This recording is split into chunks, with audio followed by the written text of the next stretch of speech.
O relatório de dezembro da Instituição Fiscal Independente, IFE, aponta que o atual regime fiscal e as regras que o acompanham não têm condições de ser mantido. De acordo com Marcos Pestana, diretor da IFE, os números não mentem e a situação é insustentável.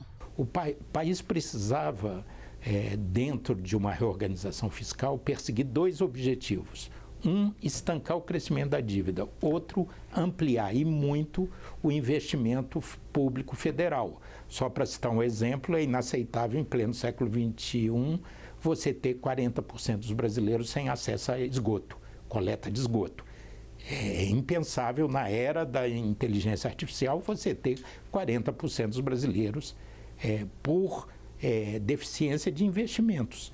E isso é um exemplo. Na ciência e tecnologia e na infraestrutura, que são determinantes para o aumento da produtividade da economia, seria essencial. Então, nem estanca a dívida, nem aumenta o investimento público, e isso é que os números demonstram. A IFE revela uma situação crescente de estrangulamento orçamentário, de rigidez, um dos orçamentos mais engessados de todo o mundo, e com uma projeção futura, onde você enxerga que, ao invés de criar soluções, de resolver, o futuro aponta para o agravamento dos problemas. Pestana destaca ainda que a economia está em uma situação deficitária e explica que, para estancar a dívida, seria preciso produzir um superávit primário de 2,3% do PIB.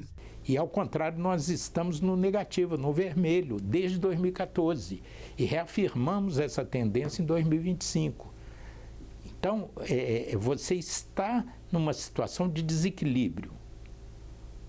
Sem falar na conta de juros, que aí o déficit nominal vai a 8,3% do PIB.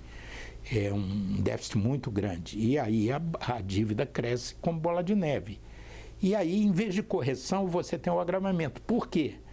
Porque as projeções feitas, a receita que vai atingir um ápice de 18,8% do PIB, vai tender nos 10 anos seguintes a ir para um patamar abaixo de 18%.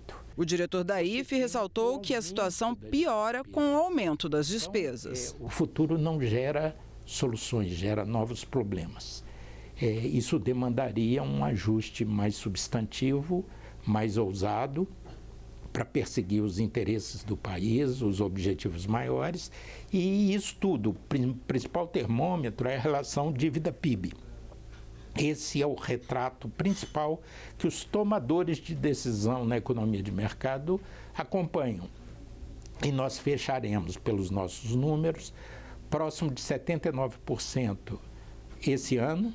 Ao final desse mandato presidencial, em 2026, iremos para alguma coisa em torno de 83%, e a tendência nos 10 anos, em 2035, é alcançarmos 117%, colocando o país, como país emergente, numa situação onde é uma das maiores relações dívida-PIB entre os emergentes e os latino-americanos.